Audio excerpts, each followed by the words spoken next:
Hey guys, this is round 9, the final round of the 2010 Monster Energy Motocross Nationals, and we're at the Trans-Can in Walton, Ontario, better known as Motocross Town. Let's drop the gate.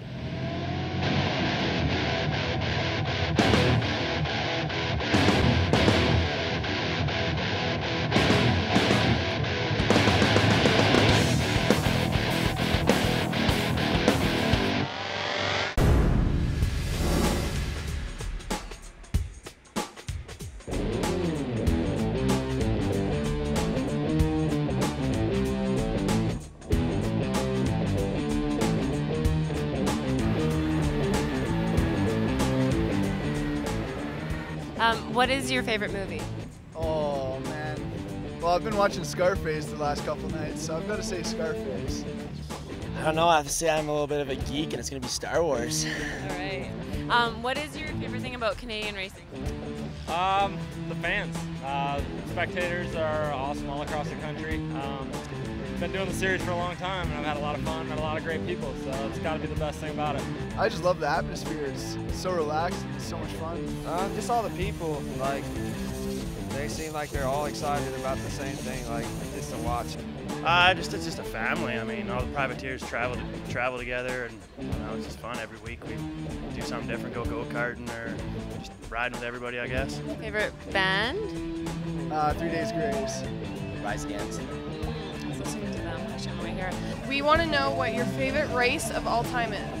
I would have to say Loretta Lynn's in 2004, and I won the 65 7-Eleven class. Probably my first ever pro race here in 1999. I went from Loretta Lynn's and rode B class and came here and rode pro and won both classes. My favorite race was last weekend in Sandali. Second moto, I got 11th. Gopher Dunes this year, I got 12. So. Best race I ever been, 2008, Stand of the Amateur National, got second. Do you like Canadian girls or American girls? I'm going to have to say Canadian for sure. Canadian? Yeah. Oh, Canadian all the way. Well, folks, it is that time, the closing of the Monster Energy Motocross Nationals here on Monster Energy Motovision. Traps and Galdi in the house, Lucas Oil, MXP Magazine, Monster Energy, Yamaha Canada, Royal Distributing, and the rest of the folks supporting us. And of course, I always look good in the store stuff. They make me look well. Buddy, shut her down. We got 4 motos to go in this series. It's been a barn burner, and we got a few things to wrap up today, but it's going to be a gold one. Well, first of all, I like wrapping up the series in Walton, especially with the Amateur National Championship going on this week. It's sort of a great way to end the series, although I'm surprised. I can't believe that we're at round 9. It seems like the summer is just flowing by, but here we are. As far as the race day goes, there's nothing new, no news to report. Everybody is here that's riding, that's supposed to, except for Fastiati, he won't be riding, but we already knew that.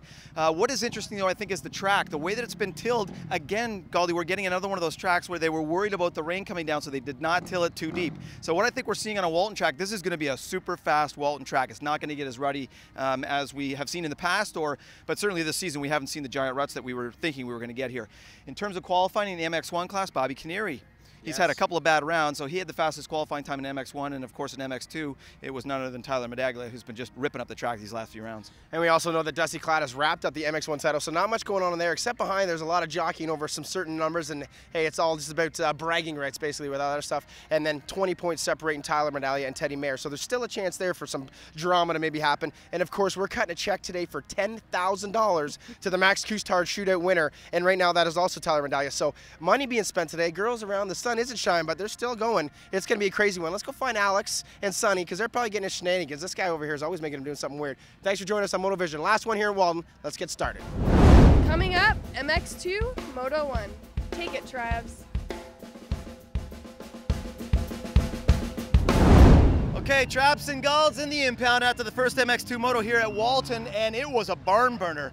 Now, we saw some great passing out there, Golds, and I want you to get into some of the things that you saw out there, but holy smokes, what a freight train that we had in that like 4th to 9th little cluster. It was unbelievable. Well, yeah, right out of the gate, I was pretty ecstatic. The 194 Orange Motorsports KTM rider, Richard Gray, pulls a whole shot. 16-year-old rookie, first-year pro. Been riding here all week, so he kind of maybe knew the gate. I think he probably threw some money to the gate drop guy. But that was impressive to see. Then all of a sudden, it's Tyler Medaglia wasting no time. Actually, it was Rife that made the stab first, and then he had a little washout in the back. Then it was Tyler Medaglia up front and Teddy Mayer, the guys that have been battling for the championship all on. And they were within about 8 seconds pretty much the whole race. Teddy closed it in, but not a lot going on. But let's get to what you said. On lap 4, you had about 8 guys going on. You had the Allison brothers, you had Benoit, Beaton was in there, Jeremy Medallia, number 50, Greg Duravage on a borrowed KTM because I thought he was riding a Honda, and 15, Fitzgerald was in there, and they were just going like this. We got tons of stuff on tape. Beaton makes a bobble, guys go around. Fitzgerald makes a bobble, and Allison guy goes around. But let's give some credit to 76. Sean Wright, he comes back after being injured. He's milking it, whatever people want to say. He showed up today and he rode a solid 3rd place in that moto. It was great to see. And 4th place, man, I tell you, these Allison kids are so impressive, Travers.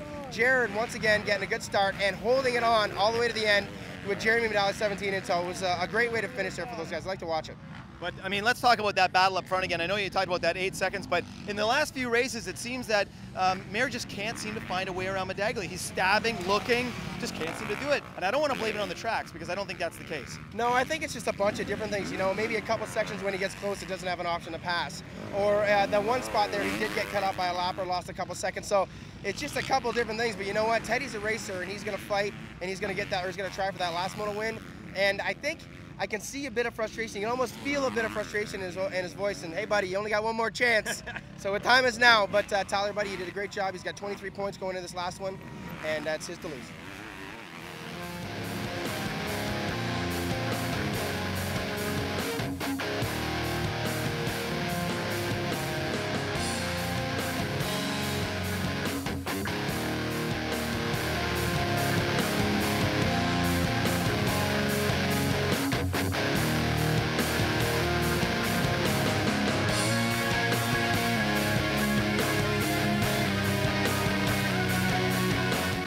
On my way to 7 national championships in the dirt, I always demanded the best of myself and my equipment.